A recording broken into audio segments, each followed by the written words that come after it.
Hello, how are you guys? Today we will discuss our Indian Constitution and we will gain so much knowledge in this single video. We will cover the entire Indian Constitution. Let's try, or maybe I hope that I will cover the entire Indian Constitution. So let's start. Okay. तो जो हमारा संविधान सभा द्वारा विरचित भारत का संविधान अंतिम रूप से अंगीकृत एवं अधिनियमित जो किया गया था, ये 26 नवंबर 1949 को अंतिम रूप से अधिनियमित कर दिया गया था। हम ट्राई करेंगे क्वेश्चन आंसर्स फॉर्मेट में इसको जानने का प्रयास करेंगे। पूर्णतः प्रयास ये रहेगा कि हम इसको पूर्ण रूप से कवर करें। ठीक है। संविधान बनाने वाले ड्राफ्ट कमेटी के जो अध्यक्ष थे वो कौन थे, ये सवाल है, क्वेश्चन है। तो ड्राफ्ट कमेटी के जो अध्यक्ष थे हमारे भीमराव अंबेडकर साहब थे, BR अम्बेडकर साहब भी उनको कहते हैं।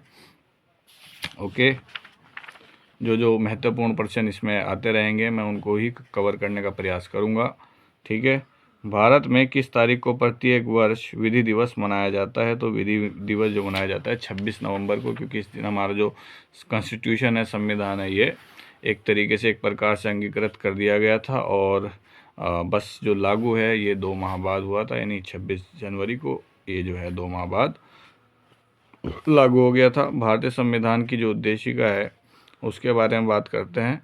तो ये क्या करती है? प्राप्त किए जाने वाले लक्ष्यों को इंगित करती है कि जो कि हमें लक्ष्य प्राप्त करने हैं, है ना, उनको किस तरीके से, किस प्रकार से जो है हम प्राप्त करेंगे और किन किन चीज़ों को प्राप्त करेंगे उसके बारे में बात की गई है। ठीक है।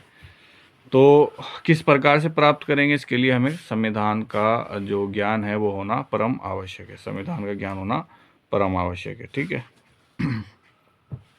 संविधान की उद्देशिका समाजवादी और धर्मनिरपेक्ष शब्द जो है इसमें उद्देशिका में जोड़े गए थे। तो ये हमारा ये 42वां संविधान संशोधन था, यानी 42वां जो संविधान संशोधन था, जो अमेंडमेंट हमने किया था, ये 42वां 42nd अमेंडमेंट था, जिसमें ये 2 शब्द जोड़ दिए गए थे, यानी कि समाजवादी और धर्मनिरपेक्ष शब्द ये जोड़ दिए गए थे। ठीक है। तो जो हमारा इंडियन कॉन्स्टिट्यूशन है, इसमें भारत, जो हमारा प्यारा भारत है, इसको क्या बनाने का प्रण लिया गया है या फिर क्या बनाने का संकल्प लिया गया है? तो प्रभुता संपन्न, समाजवादी, पंथ निरपेक्ष और लोकतंत्रात्मक गणराज्य, यानी कि जो प्रभुता संपन्न से बात करें, यानी कि जो हमारा भारत देश होगा किसी भी अन्य देश के अंडर वर्क या फिर कार्य नहीं करेगा। समाजवादी, यानी कि एक समाज, एक ऐसे समाज की इसमें व्यवस्था की गई है, ऐसे समाज का वर्णन किया गया है जो कि जिसमें ऊंच नीच, जात पात आदि का जो है कहीं ना कहीं मतलब एक तरीके से ऊंच नीच ना हो। जहाँ पर दूसरा पंथ निरपेक्ष की बात की गई। पंथ निरपेक्ष यानी कि जो हमारा प्यारा भारत देश है, ये किसी भी धर्म जाति विशेष की बात नहीं करता, ये सभी धर्मों का देश है। लोकतंत्रात्मक गणराज्य से तात्पर्य यहाँ पर एक ऐसी व्यवस्था अपनाई गई है जो कि लोकतंत्र, यानी कि एक वोटिंग जो होती है, हमारा जो किसी भी एक तरीके से चुनाव जिसे हम कहते हैं, चुनाव के द्वारा ही हम जो लोग हैं जो हमारे ऊपर कार्य करते हैं ना, ऊपर भी नहीं कह सकते, जनता के सेवक ही होते हैं जो नेतागण होते हैं। तो वो क्या करते हैं, हमारे वोट के ज़रिए जो है, एक सिंगल पर्सन के वोट के ज़रिए ये लोग चुने जाते हैं। ठीक है। ऐसी व्यवस्था जो है इसकी बात की गई, जो हमारी प्रस्तावना के अंतर्गत जो बात की गई। ठीक है। तो 42वें संविधान संशोधन में समाजवादी और धर्मनिरपेक्ष आदि जो महत्वपूर्ण शब्द हैं उनको जोड़ा गया था। ठीक है। संविधान की प्रस्तावना में समाजवादी शब्द जो जोड़ा गया था, ये 42वें संविधान संशोधन की धारा 2 के तहत जो है ये शब्द जोड़ दिया गया था। ठीक है। Inner Berubari and exchange of enclaves के बाद में उच्चतम न्यायालय ने क्या भी निर्धारित किया था? तो इनरी बेरूबारी एक बहुत ही महत्वपूर्ण केस है। ठीक है। इसमें क्या कहा गया? तो जो उद्देशिका है वो संविधान का हिस्सा नहीं है। इनरी बेरूबारी जो केस है ये बहुत महत्वपूर्ण केस है। मैं आपसे आग्रह करता हूँ कि आप इस बात को डिटेल में जाकर भी थोड़ा देख लें। ठीक है। थोड़ा, हालांकि बहुत ही शांत स्वभाव का हूँ और बताने में प्रयास ये रहता है कि बहुत सुकून से बताऊं, लेकिन उद्देश्य या फिर लक्ष्य ये है कि पूरे संविधान को आपको बता दूं, जो महत्वपूर्ण बातें हैं उनका बताने का प्रयास कर रहा हूं। ठीक है।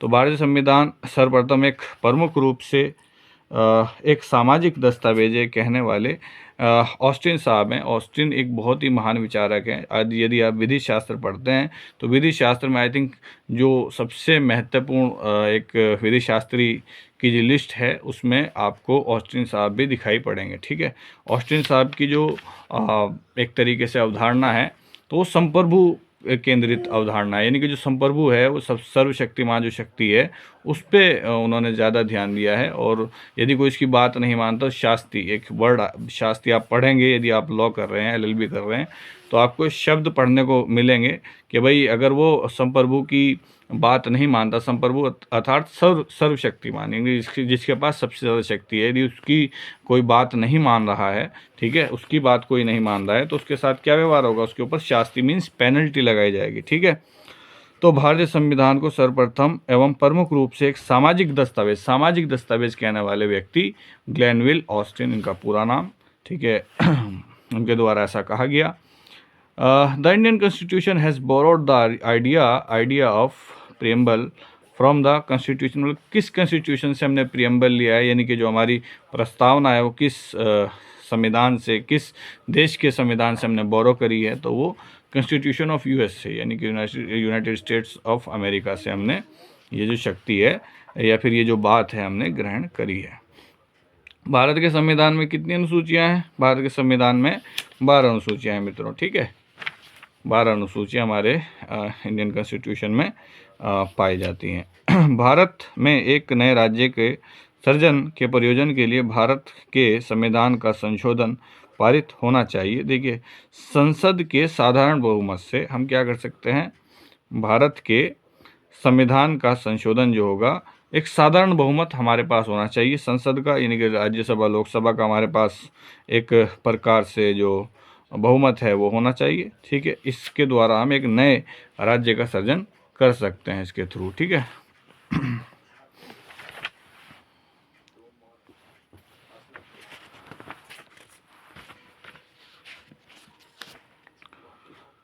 संविधान के अधीन ग्रहण का सिद्धांत निम्न में से किसमें लागू होता है?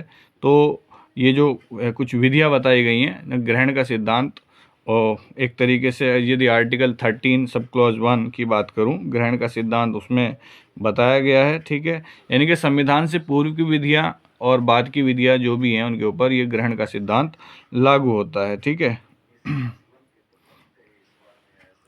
दुलारे लोध वर्सेस थर्ड एडिशनल जज कानपुर 1985 के बाद में भी इस बात को स्पष्ट किया गया कि भाई जितनी भी संविधान से पूर्व की विधियां हैं और संविधान के बाद की विधियां, दोनों पर जो हमारा ग्रहण का सिद्धांत है वो लागू होता है। यानी कि कोई भी बात जो संविधान से विपरीत जाकर है उसको ग्रहण नहीं किया जाएगा, और जो बात संविधान के हिसाब से है या संविधान के अनुसार है उसको ग्रहण कर लिया जाएगा। ठीक है, तो ये आर्टिकल 13 सब क्लॉज 1 में बताया गया है। एक बहुत ही महत्वपूर्ण सिद्धांत है ग्रहण का सिद्धांत। ठीक है,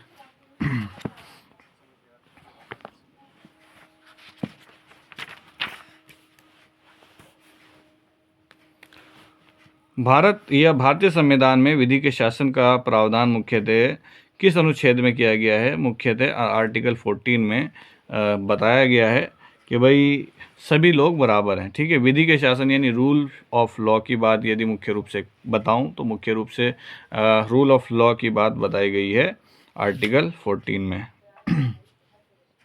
सबसे उपयुक्त कथन का चयन करना है, इसमें कुछ बातें बता देते हैं, कुछ जैसे प्रश्न करते हैं उसमें बताते हैं कि भाई आर्टिकल 14 को लेकर सबसे उपयुक्त बात कौन सी है।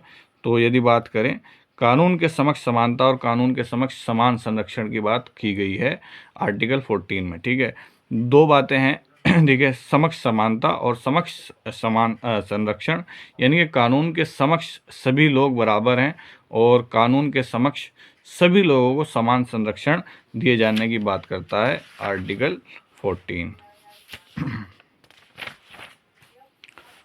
आर्टिकल 15 एक निषेध करता है कि किसी राज्य किसी नागरिक के साथ केवल निम्न आधार पर भेदभाव नहीं करेगा, तो धर्म, मूल वंश, जाति, लिंग, जन्म स्थान किसी भी आधार पर जो आपका हमारा राज्य है, हमारा प्यारा राज्य है, हमारा प्यारा देश है, उसमें किसी भी आधार पर किसी भी व्यक्ति के साथ भेदभाव नहीं हो सकता है। ठीक है, यदि भेदभाव होता है तो आप इस आर्टिकल का हवाला दे सकते हैं, आर्टिकल 15 का। ठीक है, और अगर देखा जाए तो पूरे संविधान में यदि आप सिर्फ मेनली आर्टिकल 12 से 35 तक आप माइंड में रखें तो बहुत ज़्यादा अच्छा है, क्योंकि इसमें आपके जो मौलिक अधिकार हैं उनके बारे में बताया गया है, उनके बारे में वर्णन किया गया है। ठीक है, निम्नलिखित में से किस वाद में भारत के उच्चतम न्यायालय द्वारा विपरीत लिंगी व्यक्तियों को तृतीय लिंग के व्यक्तियों के रूप में मान्यता प्रदान की गई है? तो राष्ट्रीय विधिक सेवा प्राधिकरण बनाम भारत संघ का एक महत्वपूर्ण वाद है। ठीक है, राष्ट्रीय विधिक सेवा प्राधिकरण यानी कि national legal service authority means NALSA बनाम भारत संघ, माननीय सर्वोच्च न्यायालय द्वारा इसको 2014 में इसको डिसाइड किया गया था। इस वाद में जो विपरीत लिंगी यानी मीन्स ट्रांसजेंडर लोग हैं, इनको ट्रांसजेंडर ना कह के तृतीय लिंग के रूप में स्वीकार किया। मीन्स एक तरीके से यदि देखा जाए एक रेस्पेक्ट की नज़र से देखने की बात की गई है प्रत्येक वर्ग को। किस वाद में सर्वोच्च न्यायालय ने सरकार से कन्या भ्रूण हत्या के विरुद्ध विधि को पूर्ण निश्चय के साथ क्रियान्वित करने का निर्देश दिया है? तो एक सेहात बनाम भारत संघ का वाद आया था 2002 में।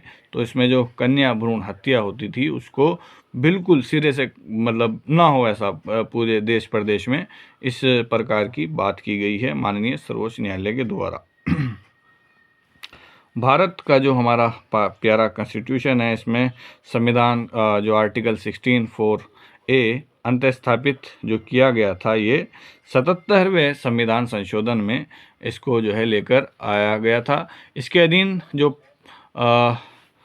पद हैं उनमें पदोन्नति होती है, उसके बारे में बात की गई है। अनुसूचित जाति, ठीक है, और अनुसूचित जनजाति के लिए आरक्षण की व्यवस्था जो है इसकी मान्यता हम कह सकते हैं, जो कि हमें 77वें संविधान संशोधन के आधार पर हमें प्राप्त होता है। ठीक है, यानी कि 16(4)A जो है एक तरीके से जो पदोन्नति होती है, मीन्स एक तरीके से जो आप प्रमोशन पाते हैं, तो प्रमोशन SC ST को स्पेशली मीन्स इसका कोटा उनको दिया जाएगा कि भाई SC ST वर्ग का यदि कोई व्यक्ति है तो उसको स्पेशली उसको पदोन्नति मिलेगी। ठीक है, तो ये कौन सा संविधान संशोधन था? तो 77th मीन्स 77वां संविधान संशोधन था।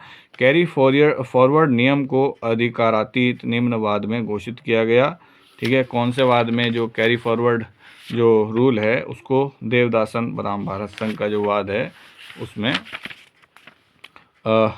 अधिकारातीत घोषित किया। अधिकारातीत मीन्स कोई यदि कोई चीज़ अपने एक सीमा को लांघ जाती है तो उसको अधिकारातीत हम कहते हैं। ठीक है, कौन सा आर्टिकल, कौन सा हमारा जो अनुच्छेद है, ठीक है, अस्पृश्यता उन्मूलन मीन्स जो छुआछूत की बीमारी थी कि भाई ये इसको मत छूना, इसको नहीं छुआ जाना चाहिए, अछूत है ये, कुछ इस तरीके के पहले पूर्व में कॉन्सेप्ट चला करते थे, उसको पूर्ण रूप से निषेध करने की बात करता है हमारा आर्टिकल 17 मीन्स आर्टिकल जो 17 है वो इसकी बात करता है कि भाई अब जो है कोई भेदभाव वाली बात नहीं रह गई हमारे प्यारे भारत देश में। ठीक है, यदि कहीं पर कोई ऐसा करता पाया जाता है तो इसका आप हवाला दे सकते हैं इस आर्टिकल का। ठीक है, किस वाद में निर्णय दिया गया कि सरकारी कर्मचारियों को हड़ताल पर जाने का अधिकार नहीं है? तो एक TK रंगराजन वर्सेस तमिलनाडु राज्य का एक वाद आया था। ठीक है, इसमें ऐसा कहा गया था।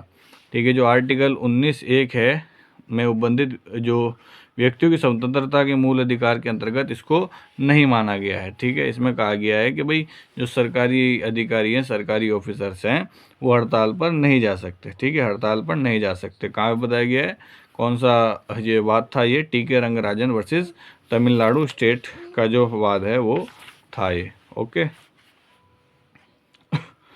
Which of the following articles of the Indian Constitution recognizes the doctrine of double jeopardy? Means जो डबल jeopardy है मेनली इसमें दोहरा, एक तरीके से यदि किसी व्यक्ति के साथ एक बार उसको दंड मिल गया है तो दोबारा उसी आधार पर, मीन्स किसी व्यक्ति ने चोरी करी, उसने अपनी सज़ा को भुगत लिया, फिर दोबारा से उसके ऊपर ऐसा ही मीन्स दोबारा से उसको सज़ा दिलाने की बात यदि की जाए तो दोबारा से उसको सज़ा नहीं दी जा सकेगी। ठीक है, तो ये आर्टिकल 20 सब क्लॉज 2 जो है उसमें ऐसी बात बताई गई है। ठीक है, इसको हम डबल जेओपार्डी कहते हैं आम बोलचाल में। जो वकील लोग हैं, वकला साहब हैं जो, वो इसको बहुत अच्छे से जानते हैं इस आर्टिकल को। आर्टिकल 21 में क्या सम्मिलित नहीं है? तो मृत्यु का अधिकार आर्टिकल 21 के अंतर्गत नहीं आता है। ठीक है, अब प्रश्न ये है कि निम्नलिखित में से किस वाद में माननीय सर्वोच्च न्यायालय ने आर्टिकल 21 में प्रयुक्त पद विधि द्वारा स्थापित प्रक्रिया की व्याख्या रुजु, न्यायसंगत एवं उचित प्रक्रिया के रूप में की है? तो एक वाद आया था मेनका गांधी बनाम भारत संघ, ये 1978 का एक वाद है। ठीक है, विधि द्वारा स्थापित प्रक्रिया, विधि द्वारा स्थापित प्रक्रिया आप आर्टिकल 14 में जा सकते हैं, रूल ऑफ लॉ की मेनली वहाँ पे बात की गई है। तो इसमें ये बात बताई गई है विधि द्वारा स्थापित प्रक्रिया के बारे में। रिजु मीन्स फास्ट, जो न्याय जो मिलेगा फास्ट मिलेगा, न्याय संगत होगा और उचित प्रक्रिया। न्याय संगत का मतलब ऐसा है कि ऐसा ना लगे भाई न्याय हुआ ही नहीं, मीन्स ऐसा है बहुत सी बार डिले हो जाता है। ठीक है, हुस्न आरा खातून का भी एक वाद है 1978 का। तो मेनका गांधी और हुस्न आरा खातून का जो वाद है, अगर एक ऊपरी तौर से बताओ तो दोनों लगभग सेम ही बात करते हैं। ठीक है, मेनका गांधी भारत संघ का जो वाद है ये भी ऐसी बात करता है कि भाई न्याय जो है जल्दी मिले, है ना, ऐसा ना हो कि न्याय मिलने में देर हो जाए। ठीक है, भारत के उच्चतम न्यायालय ने किस वाद में ये अभिनिर्धारित किया कि धूम्रपान ना करने वालों को वायु प्रदूषण से पीड़ित होने के लिए विवश नहीं किया जा सकता? ठीक है, मुरली एस देवड़ा बनाम भारत संघ का एक महत्वपूर्ण वाद है। इसमें यदि कोई बीड़ी सिगरेट पी रहा है तो उसको आप बता सकते हैं भाई बीड़ी सिगरेट मत पियो, क्योंकि हमें मजबूर नहीं किया जा सकता है इस धुएं को सूंघने के लिए। ठीक है, मुरली एस देवड़ा वर्सेस भारत संघ का एक महत्वपूर्ण वाद है। और आर्टिकल 21 से, जो कि आपके जीवन का अधिकार, जीवन का अधिकार से तात्पर्य ये नहीं कि आप जो है पशुवत तरीके से जिए। ठीक है, पीएच तलवार से उपायुक्त धारवाड़ 1998 का महत्वपूर्ण वाद है, जो कि माननीय सर्वोच्च न्यायालय के द्वारा डिसाइडेड है। इसमें बताया गया जीवन से मतलब ये नहीं कि आप पशुओं की तरह जिए, जीवन के अधिकार से तात्पर्य, या फिर आर्टिकल 21 का तात्पर्य ये है कि आप सिर उठाकर मीन्स एक सम्मान पूर्वक अपने जीवन को जिए। ठीक है, यानी कि अब दबने की ज़रूरत नहीं है। मीन्स दबने का मतलब यानी लड़ाई करते हुए आप एक तरीके से आपका भी सम्मान है और दूसरे व्यक्ति का भी सम्मान है, कोई आपका अपमान नहीं कर सकता है, नहीं तो मान आनी ये सब बहुत सारी बात आगे बढ़ जाएगी। ठीक है, कंटिन्यू करता हूँ। उच्चतम न्यायालय ने किस वाद में अभी निर्धारित किया कि तीव्र गति से विचारण एक मूल अधिकार है जो संविधान के आर्टिकल यानी अनुच्छेद 21 में अंतर्निहित है, जो कि मैंने आपको पूर्व में बताया। मेनका गांधी वर्सेस भारत संघ का वाद 1978 का, वही हुस्न आरा खातून जो है वर्सेस गृह सचिव बिहार राज्य, इसमें माननीय सर्वोच्च न्यायालय द्वारा डिसाइडेड है। ये जो आपकी आर्टिकल 21 है, ये कहीं ना कहीं आपको ये तो कहता है आप जी हैं, लेकिन इसमें आपको न्याय भी शामिल कर दिया है। ठीक है, कि जो विचारण है मीन्स ट्रायल जो है वो तीव्र गति के साथ यदि हो तो ये भी मूल अधिकार है आपका, तीव्र गति से विचारण हो, है ना। शिक्षा का अधिकार भारत के संविधान के आर्टिकल यानी अनुच्छेद कौन से अनुच्छेद में प्रदान किया गया? तो आर्टिकल 21A आप जो है लिख कर आएंगे या बताकर आएंगे वहाँ पर, आर्टिकल 21A। ठीक है जी,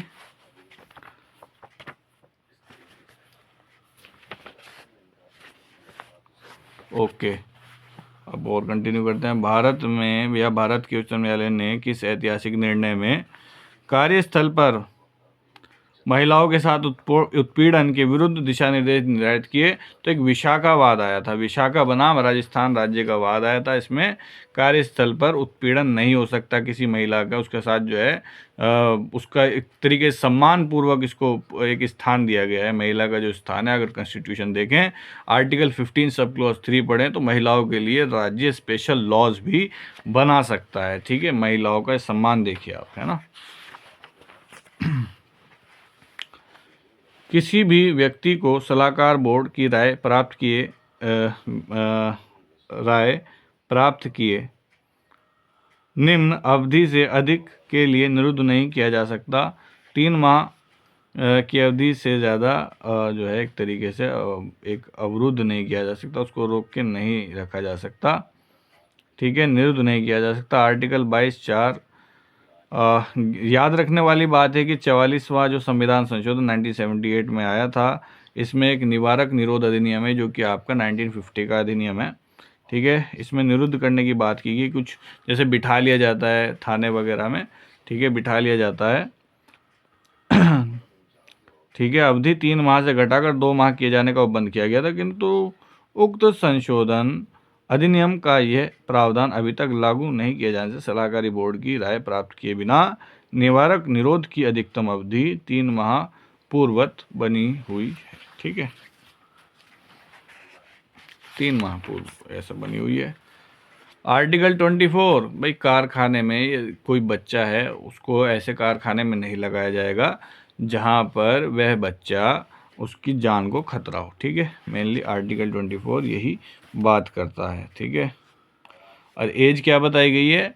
14 वर्ष बताई गई है। 14 वर्ष तक के बच्चों को ऐसे खतरनाक कारखानों में नहीं लगाया जाएगा जहां पर उनकी जान आदि को खतरा हो।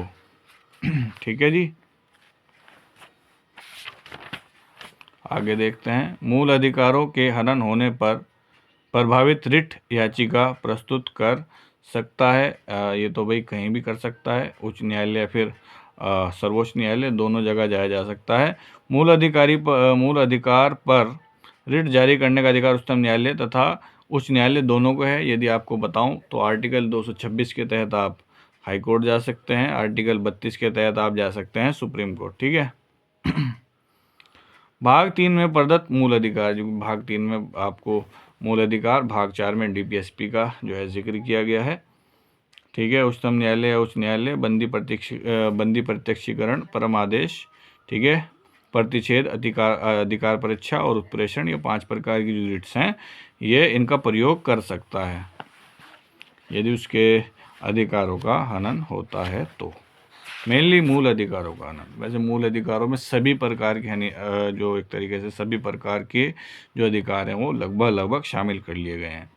और मेनली आर्टिकल 21 का जो दायरा है वो बहुत वास्ट है। आर्टिकल 19, आर्टिकल 21 दोनों का दायरा बहुत बड़ा है।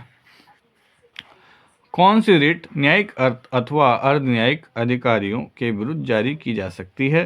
तो ये जो उत्प्रेषण लेख है, उत्प्रेषण लेख साथियों एक इस प्रकार का लेख है जब कोई अधिकारी कार्य नहीं कर रहा हो तो उसके कार्यों को माननीय न्यायालय अपने पास मंगा लेता है कि भाई ये जो है काम आप हमारे पास भेज दीजिए, है ना। प्रतिषेध में रोक लगा दी जाती है। भाई जब भी कोई न्यायिक अधिकारी या कोई अन्य अधिकारी कोई ऐसा कार्य कर रहा है जो कि उसके सीमा के बाहर का है तो उस पर प्रतिषेध मीन्स रोक लगा दी जाती है। ठीक है,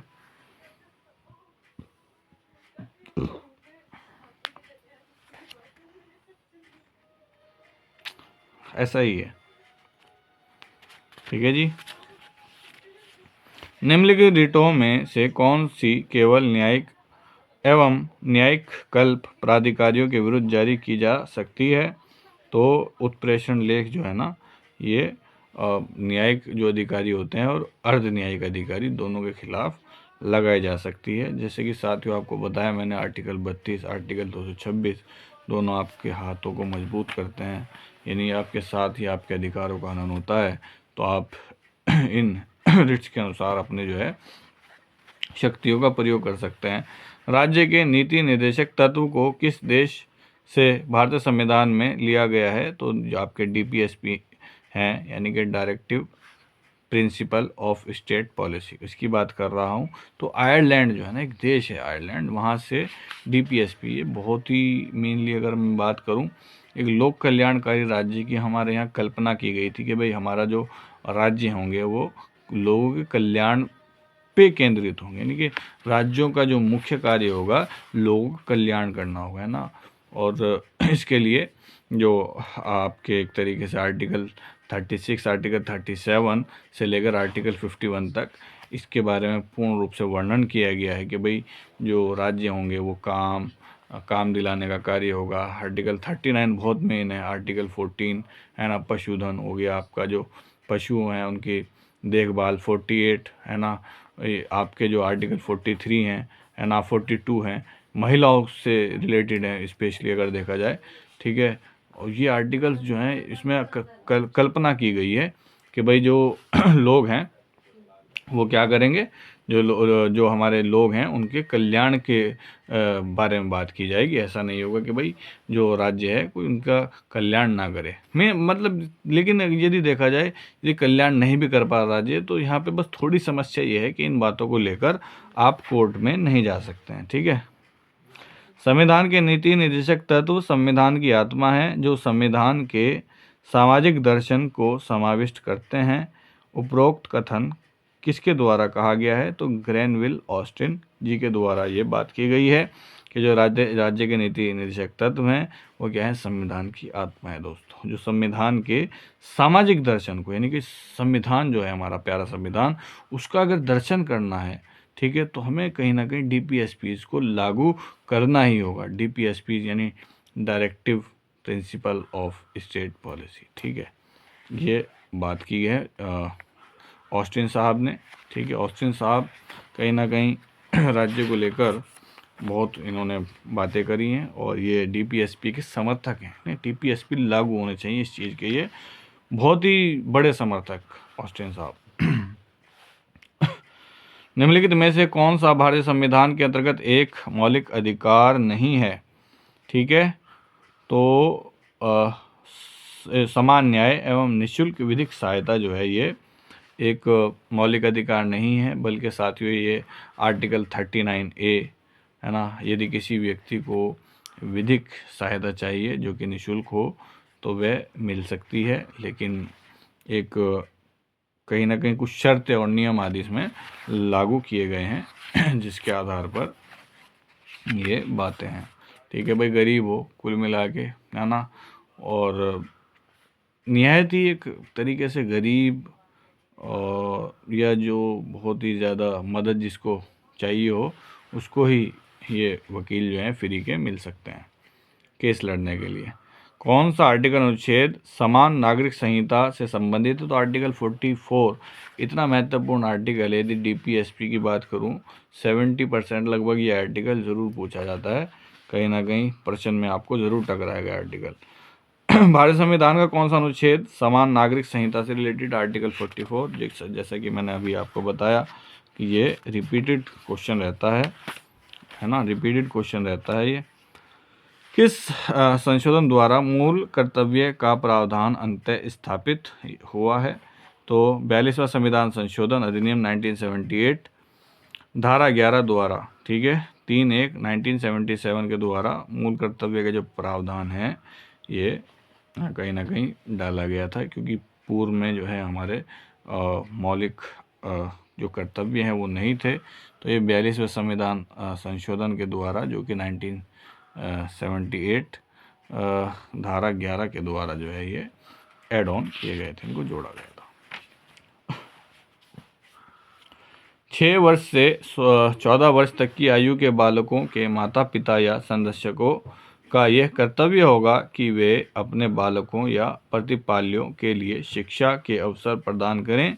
किस संविधान संशोधन अधिनियम द्वारा यह कर्तव्य अंततः स्थापित किया गया, तो ये आपका 86वां संविधान संशोधन। साथियों 86वां संविधान संशोधन 2002 में हुआ था, ठीक है। इसमें आपके 6 से 14 वर्ष तक के जो बच्चे हैं उनके लिए अनिवार्य शिक्षा की बात या फिर प्रावधान जो है वो किए गए हैं। कौन निम्नलिखित या निम्न में से कौन भारत के राष्ट्रपति चुने जाने की पात्रता में नहीं आते हैं?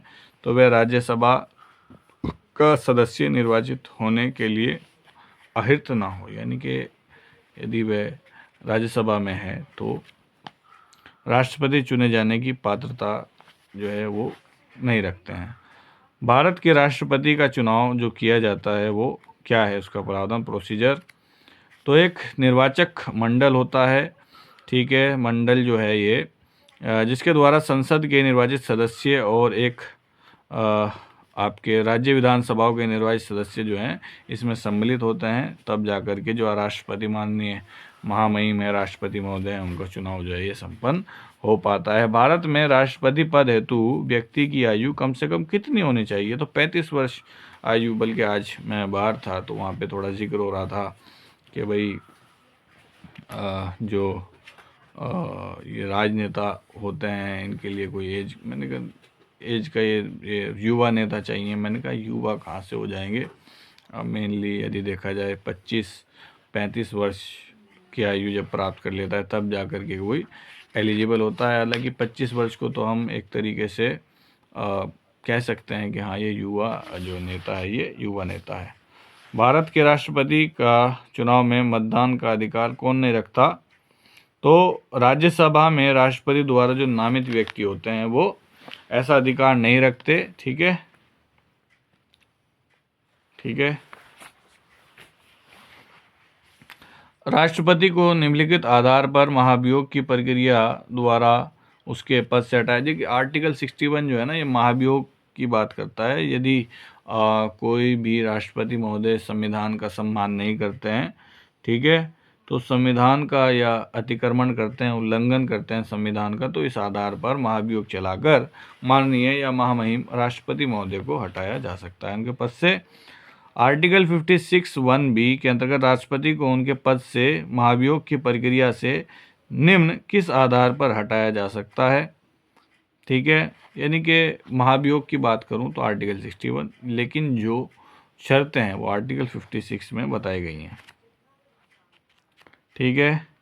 तो संविधान के उल्लंघन के आधार पर हटाया जा सकता है, ठीक है। भारत के जो राष्ट्रपति हैं अपना त्यागपत्र किसे देते हैं? तो उपराष्ट्रपति जी को अपना त्यागपत्र जो माननीय राष्ट्रपति महोदय हैं ये दे देते हैं, ठीक है। आर्टिकल 56 में मेनली इसका जिक्र भी है, ठीक है। आर्टिकल 56 में इसका जिक्र किया गया है।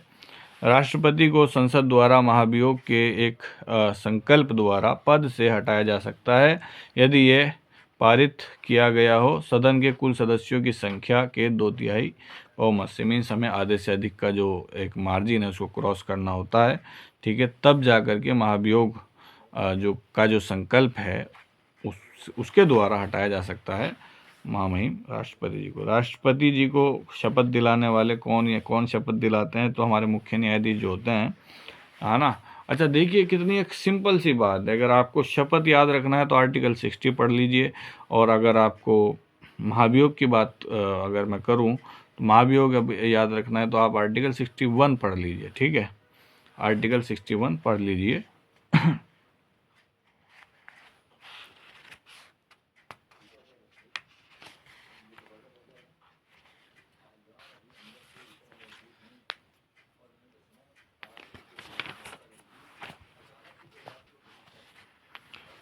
कौन अपना पद राष्ट्रपति के प्रसाद पर्यंत धारण करता है? तो भारत के जो महान्यायवादी होते हैं, मेनली अगर मैं बात करूं, मेनली आर्टिकल 76 में इनका वर्णन किया गया है, ठीक है। ये अपनी जो प्रसाद पर्यंत रहेंगे, यानी कि जब तक उनका करम नवाजी चलती रहेगी राष्ट्रपति महोदय की तब तक भारत के महान्यायवादी रहेंगे, ठीक है। आर्टिकल 76 में इसका वर्णन किया गया है। भारत के महान्यायवादी किसके प्रसाद पर्यंत पद धारण करते हैं? तो आपको मैंने बता ही दिया, राष्ट्रपति जी के प्रसाद पर्यंत ये रहते हैं, जिसमें आर्टिकल 76 में मेनली इसकी व्याख्या भी की गई है, डिटेल्ड या फिर डिटेल तो इसमें आर्टिकल 76 में बताई गई है। जातियों जनजातियों को अनुसूचित जाति या अनुसूचित जनजाति घोषित करने की शक्ति जिस संवैधानिक अधिकारी में विहित है वो राष्ट्रपति महोदय हैं। आर्टिकल 341 के तहत किसी भी जाति जनजाति को, है ना, SC ST में शामिल करने की जो शक्ति है ना, वो किनके पास है? माननीय राष्ट्रपति महोदय जी के पास। और विच अंडर आर्टिकल, किस आर्टिकल के अंतर्गत? आर्टिकल 341 के अंतर्गत। भारत के उपराष्ट्रपति का चुनाव निम्न के द्वारा किया जाता है। संसद के दोनों सदनों के सदस्यों द्वारा, ठीक है, संसद के दोनों सदनों के सदस्य के द्वारा जो माननीय उपराष्ट्रपति महोदय होते हैं उनका चुनाव जो है वो होता है। आर्टिकल 66 में इसका वर्णन किया गया है। राज्यसभा का पदेन सभापति कौन होता है? जो राज्यसभा के पदेन सभापति होते हैं वो उपराष्ट्रपति महोदय ही होते हैं साथियों।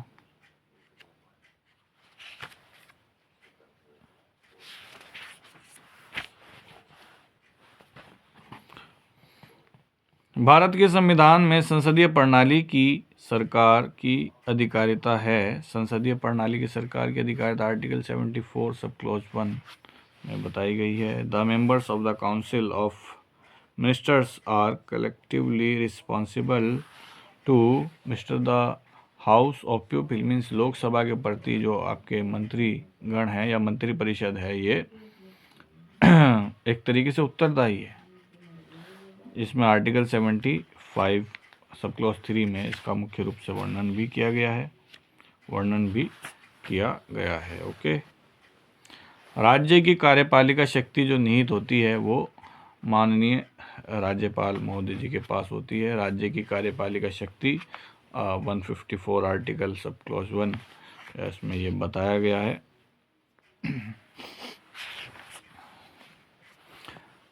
किसी राज्य के राज्यपाल को विधानमंडल के विश्रांति काल में अध्यादेश प्रख्यापित करने की शक्ति निम्न के अधीन, मीन्स किस आर्टिकल के अधीन एक तरीके से पूछ रहा है, तो आर्टिकल 213 है ना, 213 और 123 में जो हमारे राष्ट्रपति महोदय होते हैं ऑर्डिनेंस वो ला सकते हैं। लोकसभा के 2 सत्रों के अंतराल को क्या कहते हैं? तो इसे कहते हैं सत्रावसान काल। संसद की संरचना में क्या शामिल है? संसद में राष्ट्रपति महोदय, लोकसभा, राज्यसभा, आर्टिकल 79 यदि आप पढ़ेंगे तो उसमें आपको ये जानने को मिल जाएगा। आंग्ल भारतीय समुदाय के कितने सदस्य राज्यपाल द्वारा राज्य की विधानसभा में नामित किए जा सकते हैं? तो आई थिंक 2 हैं, एक है, एक सदस्य।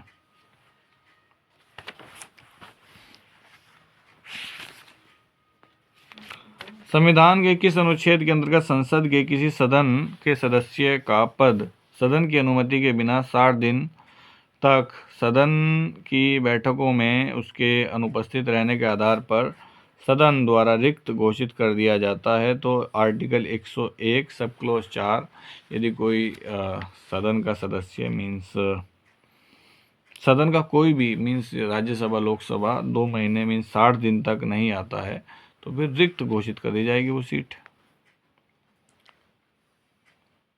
गोपनीयता की जो पद की गोपनीयता की शपथ लेने की आवश्यकता किसे नहीं है? तो लोकसभा के जो माननीय अध्यक्ष हैं उनको नहीं होती है।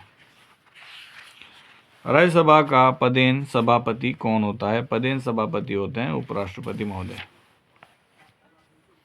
संविधान की 10वीं सूची के अनुसार कोई लोकसभा का सदस्य दल बदल के आधार पर निर्भरता के अधीन हो गया है, कौन ये डिसाइड करते हैं? तो लोकसभा स्पीकर, लोकसभा अध्यक्ष ये डिसाइड करते हैं। 10वीं अनुसूची इसका वर्णन है।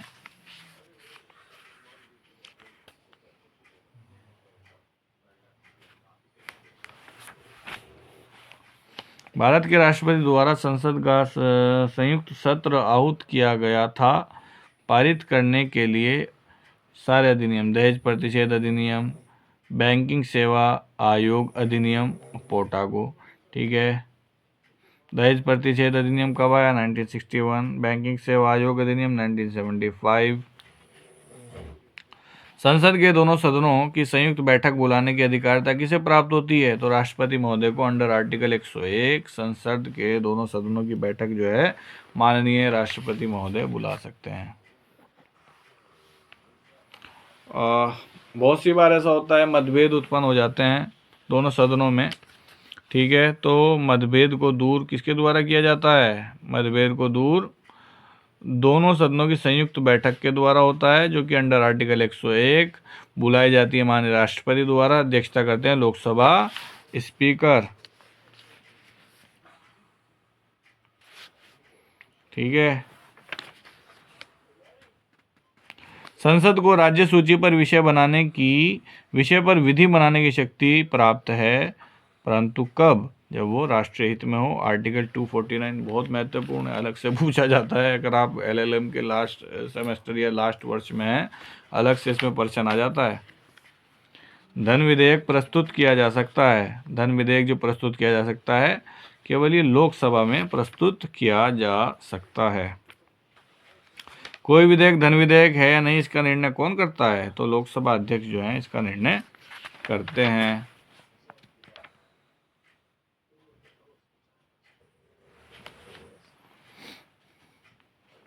लोकसभा द्वारा धन विधेयक पारित होने के बाद यदि राज्यसभा द्वारा कोई कार्यवाही नहीं की जाती तो उसे कितने दिन बाद पारित हुआ मान लिया जाता है? 14 दिन के अंदर अंदर धन विधेयक पर यदि 14 दिन के अंदर अंदर कोई बात नहीं करता है, ठीक है, कौन? लोकसभा, तो ऐसी स्थिति में क्या होगा? 14 दिन के बाद जो है इसको पारित ही मान लिया जाता है। किसको? धन विधेयक को।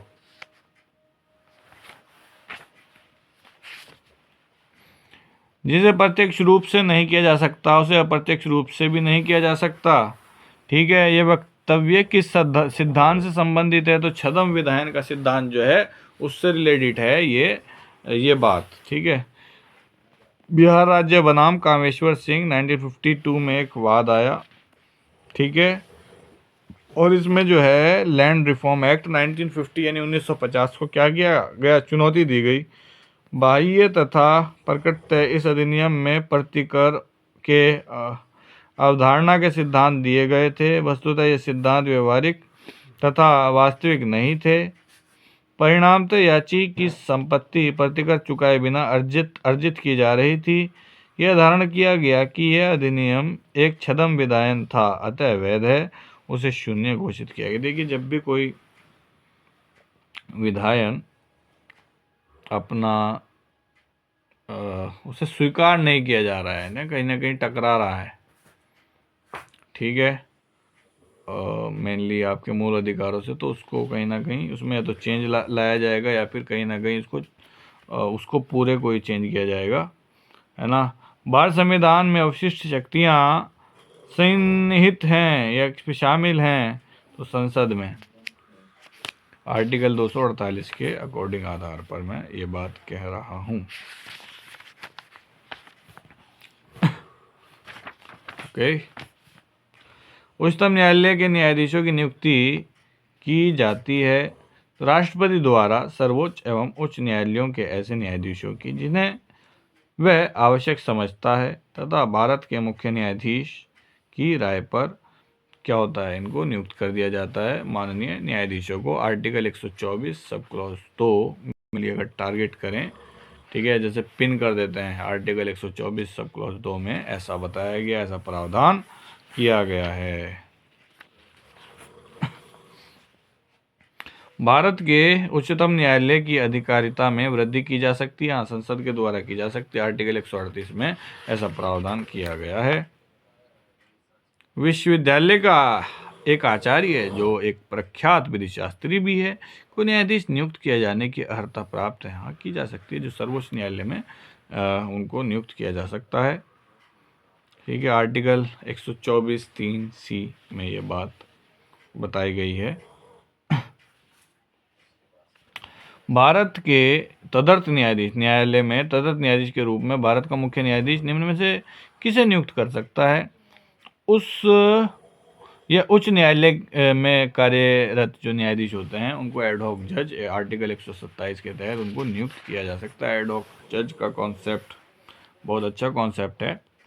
भारत में राज्यों के मध्य विवाद उच्चतम न्यायालय में यदि आते हैं, ठीक है, तो ये क्या है, कैसी शक्ति के अनुसार उनको सॉल्व किया जाता है, सॉर्ट आउट किया जाता है, तो ये आपका प्रारंभिक अधिकारिता है अकॉर्डिंग टू आर्टिकल 131। सिविल मामलों में उच्च न्यायालयों द्वारा भेजी गई अपील में सर्वोच्च न्यायालय की अपीलीय अधिकारिता सीमित है सिर्फ विधि के सारवान प्रश्न तक। आर्टिकल 133 में बताया गया है कि उच्च न्यायालय द्वारा किसी सिविल मीन्स दीवानी मामले में दिए गए निर्णय, डिक्री या अंतिम आदेश की अपील सर्वोच्च न्यायालय में तभी हो सकेगी जबकि उच्च न्यायालय संविधान के अनुच्छेद 134A के अधीन प्रमाणित कर दे कि जो मामला है ये विधि का सारवान प्रश्न है और उसका विनिश्चित किया जाना भी बहुत परम आवश्यक है। भारत के सर्वोच्च न्यायालय पुनर्विलोकन की शक्ति का विवरण किस अनुच्छेद में किया गया है? पुनर्विलोकन मीन्स दोबारा से उसको रिव्यू करना, दोबारा से देखना। 137 आर्टिकल 137 में इस बात को बताया गया है। भारतीय संविधान के आर्टिकल 137 के अंतर्गत उच्चतम न्यायालय को अपने द्वारा सुनाए गए पूर्व निर्णयों एवं आदेशों का पुनर्विलोकन, दोबारा से आलोकन, दोबारा से देखने की शक्ति प्राप्त है। आर्टिकल 137 बहुत अच्छा एक आर्टिकल है। यदि आप कहीं जाएं और जाने के बाद कहें सर एक बार और देख लीजिए, एक बार और इस मामले को देख लीजिए और आप ये हवाला दें, आर्टिकल 137 में सर ऐसा बताया गया है कि भाई माननीय सर्वोच्च न्यायालय भी पुनर्विलोकन कर सकते हैं, पुनर्विलोकन करते हैं, तो आप भी एक बार पुनर्विलोकन कर लीजिए। आई थिंक वो आपकी बात मान जाए, जो भी अधिकारी प्राधिकारी होगा। विवाद जिसमें उच्चतम न्यायालय ने सर्वप्रथम भविष्यलक्षी प्रत्यादेश का सिद्धांत प्रतिपादित किया था, कौन सा है? वह है गोलकनाथ वर्सेस पंजाब राज्य 1967 का एक अच्छा और बहुत ही महत्वपूर्ण वाद, बहुत ज़्यादा महत्वपूर्ण वाद है।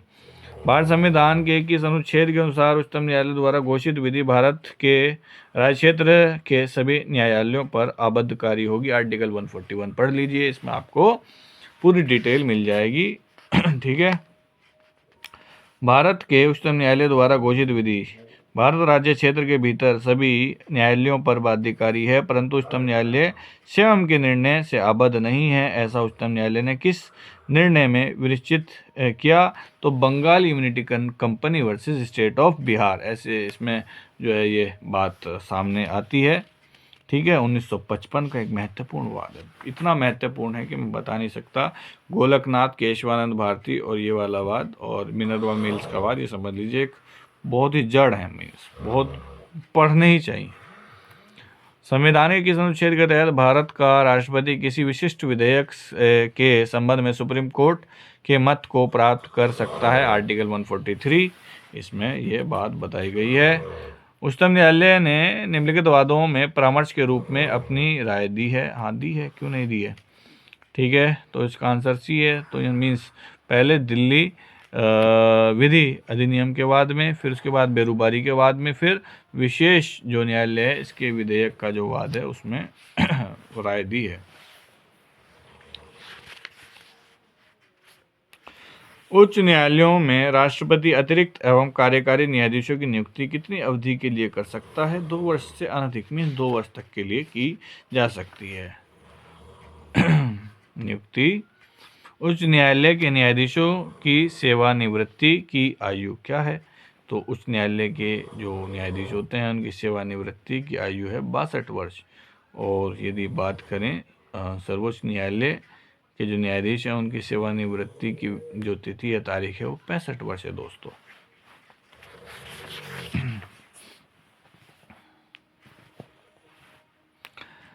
निम्न उच्च न्यायालयों में से किस उच्च न्यायालय को भारत में सर्वाधिक राज्यों पर क्षेत्राधिकार प्राप्त है? तो गुवाहाटी उस समय था, जबकि आई थिंक 2012, अच्छा 2012 गुवाहाटी उच्च न्यायालय को भारत में सर्वाधिक 4 राज्यों पर क्षेत्राधिकार है 4 राज्यों पर। ओके। आर्टिकल 227 क्या बताता है? आर्टिकल 227 सभी न्यायालयों के अधीक्षण की उच्च न्यायालय की जो शक्ति है उसके बारे में बात करता है। आपात उपबंध में हम आ गए हैं। आपात उपबंध बहुत ही महत्वपूर्ण। आर्टिकल 352 के अंतर्गत राष्ट्रपति आपातकाल की उद्घोषणा कर सकता है जब उसे इस आशय की मंत्रिमंडल के निर्णय की लिखित सूचना प्राप्त हो। आर्टिकल 352 सब क्लॉज 3 के अनुसार आपातकाल की घोषणा राष्ट्रपति मंत्रिमंडल के लिखित परामर्श से कर सकता है। ध्यान रखने वाली बात यह है कि 44वें संविधान संशोधन से पूर्व ऐसी घोषणा राष्ट्रपति प्रधानमंत्री की सलाह से कर सकते थे। ठीक है, 44वें संविधान के बाद मंत्रिमंडल जो है उसकी सलाह से एक तरीके से आपातकाल लगाया जा सकता है। 352 के अनुसार युद्ध या बाह्य आक्रमण या सशस्त्र विद्रोह के आधार पर राष्ट्रपति आपातकाल की जो घोषणाएं वो कर सकते हैं।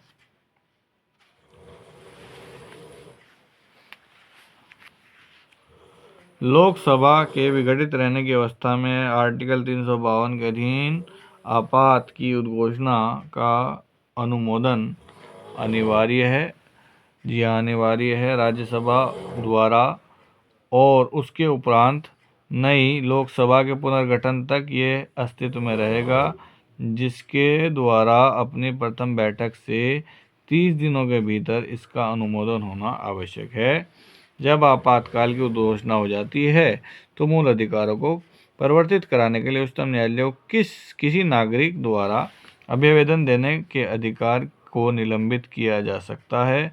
भारत के राष्ट्रपति महोदय जी के द्वारा ऐसा किया जा सकता है।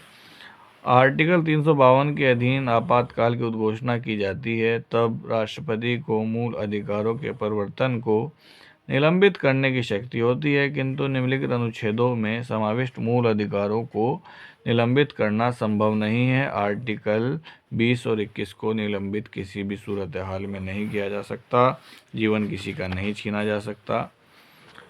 राष्ट्रपति शासन की अधिकतम अवधि जो है वो 3 वर्ष के लिए है, लेकिन 64, 67वां और 68वां संविधान संशोधन द्वारा पंजाब राज्य के लिए विशेष प्रावधान है कि 5 वर्ष तक के लिए इमरजेंसी हो सकती है, राष्ट्रपति शासन हो सकता है। वित्तीय आपातकाल का जो मामला है ये आर्टिकल 360 में बताया गया है। ठीक है, लेकिन कभी भी वित्तीय आपातकाल नहीं लगाया गया है। भारत के संविधान में संशोधन किस आर्टिकल में है? आर्टिकल 368 में। ठीक है जी। अधोवर्णित किस संविधान संशोधन अधिनियम द्वारा अनुच्छेद 368 में यह विघटित किया गया कि भारत के संविधान का संशोधन करने की संसद की शक्ति संविधायी शक्ति है? तो ऐसा बताया गया है 24वां संविधान संशोधन अधिनियम 1971 किस वाद्य में भी निर्धारित किया गया? संविधान में संसद की विधायी शक्तियों का प्रयोग है, तो यह गोलकनाथ बनाम पंजाब राज्य के बाद में ऐसा वर्णन जो है वो किया गया है। ओके, जब कोई संविधान संशोधन विधेयक संसद के दोनों सदनों से पारित होने के बाद राष्ट्रपति को भेजा जाता है तो राष्ट्रपति क्या करते हैं? अनुमोदन देने के लिए बाध्य हो जाते हैं। देखिए, संविधान संशोधन विधेयक संसद के दोनों सदनों से यदि पारित हो गया तो उसको पारित ही मान लेना चाहिए, क्योंकि अनुमति देने के लिए माननीय राष्ट्रपति महोदय जो हैं ये बाध्य हो जाते हैं। मूल कर्तव्यों से संबंधित भाग 4A भारतीय संविधान में जोड़ा गया, तो ये आपका संविधान जो है भाग 4A जोड़ा गया 42वां संविधान संशोधन 1976 में जो आपके मौलिक अधिकार हैं ये जोड़े गए थे। संविधान के निम्नलिखित में से किस संशोधन में मंत्रिपरिषद द्वारा दी गई सलाह को राष्ट्रपति के लिए बाध्यकारी बनाया गया है? ठीक है, 42वें संविधान संशोधन के अनुसार किसी मंत्रिपरिषद द्वारा कोई सलाह दी जाती है तो राष्ट्रपति महोदय के लिए वो बाध्यकारी रहेगी। 42वें संविधान संशोधन में ऐसी बात बताई गई है।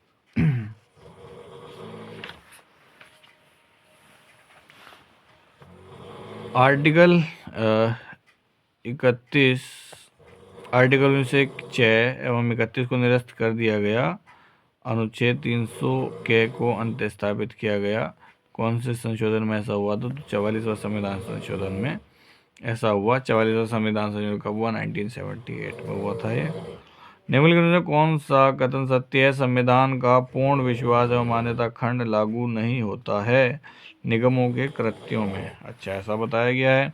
भारत संविधान में नगर पालिकाओं से संबंधित भाग 9A किसके द्वारा अंत स्थापित किया गया? तो संविधान का 74वां संशोधन अधिनियम 1992। ठीक है, 74वां संविधान संशोधन कब हुआ? 1992 में 9A इसमें जोड़ा गया। इसमें नगर पालिकाओं का गठन है ना, इसके बारे में बताया गया और उनको 18 विषय पर विधि बनाने की शक्ति भी दी गई है। 1992 डेट अगर याद रखेंगे तो 73वां 74वां दोनों संशोधन 1992 में ही हुए थे। ठीक है। किस संविधान संशोधन द्वारा आर्टिकल 15 में खंड 5 जोड़ा गया? जो 93rd मीन्स 93वां संविधान संशोधन था, वो आर्टिकल 15 में 5 में सब क्लॉज 5 जो है हमें पढ़ने को मिलता है, तो इसके द्वारा जोड़ा गया था। ठीक है। संविधान का अनुच्छेद 301 किससे संबंधित है? अंतर्राज्यीय व्यापार की स्वतंत्रता से। देखिए, स्वतंत्र है, आप पूरे भारत में व्यापार कर सकते हैं अकॉर्डिंग टू आर्टिकल 301, लेकिन वह व्यापार बिल्कुल भी इलीगल नहीं होना चाहिए। 312 जो रिलेटेड है वो अखिल भारतीय सेवाओं के गठन से रिलेटेड है, संबंधित है। जम्मू कश्मीर का संविधान कब अस्तित्व में आया? 26 जनवरी 1957 को जम्मू कश्मीर का संविधान अस्तित्व में आ गया। भारतीय संविधान के आर्टिकल 340 में क्या निहित है? तो पिछड़ा वर्ग आयोग 340 आर्टिकल में निहित है, बताया गया है। ठीक है। शक्तियों के पृथक्करण के सिद्धांत को देने का श्रेय जिसे जाता है? मॉन्टेस्क्यू साहब को जाता है। संबंधों के पुनर्विलोकन हेतु सरकारी आयोग गठन किया गया तो राज्य सरकार और केंद्र सरकार के जो संबंध है उनको सुधारने के लिए, उनके बीच मध्यस्थता करने के लिए, ठीक है, केंद्र और राज्य जो सरकारें हैं उनके बीच में समन्वय स्थापित करने के लिए सरकारी आयोग लाया गया था। भारतीय योजना आयोग क्या है? भारतीय योजना आयोग सलाहकार एक निकाय है, सलाहकारी निकाय है, सलाह देने का कार्य करती है। भारत संविधान की 6वीं अनुसूची में अनुसूचित जनजाति के क्षेत्र के प्रशासन के संबंध में प्रावधान किए गए हैं। उस सूची में निम्न में से कौन सा राज्य सम्मिलित नहीं है? तो मणिपुर इसमें सम्मिलित नहीं है। 6वीं अनुसूची में मिजोरम, मेघालय मीन्स MMT शामिल है। T for Tripura. फिर बात करते हैं भारत संविधान की 8वीं अनुसूची में कितनी भाषाएं हैं? भारतीय संविधान की 8वीं अनुसूची में हाल फिलहाल में दोस्तों 22 भाषाएं हैं। पहले ये 18 हुआ करती थी। ठीक है। फिर 2003 में कितनी भाषाएं जोड़ी? 4 भाषाएं जोड़ दी। ठीक है। डोंगरी, संथाली, मैथिली, बोडो, ये भाषाएं जोड़ दी।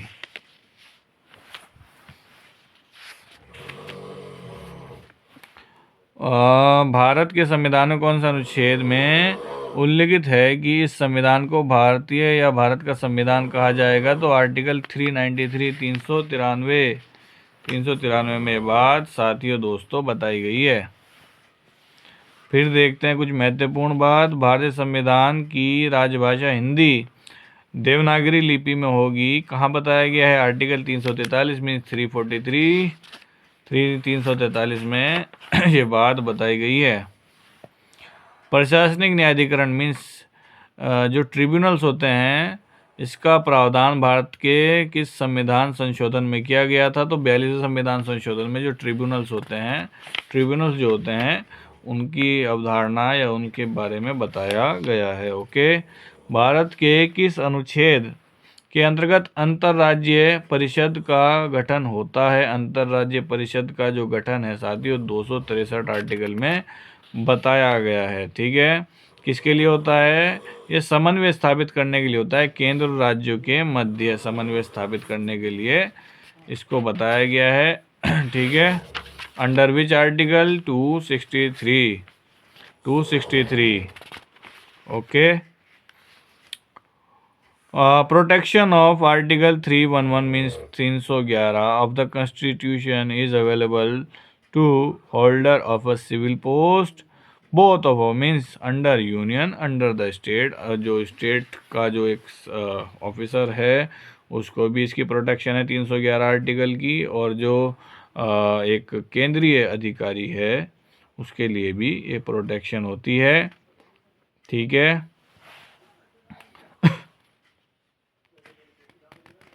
ठीक है। इसमें मेनली बताया गया है कि जो नियुक्त करता है अधिकारी वही हटा सकता है, कोई उससे कम पोस्ट का अधिकारी एक सिविल सर्वेंट को नहीं हटा सकता है। आर्टिकल 311 बहुत अच्छा और प्यारा आर्टिकल है।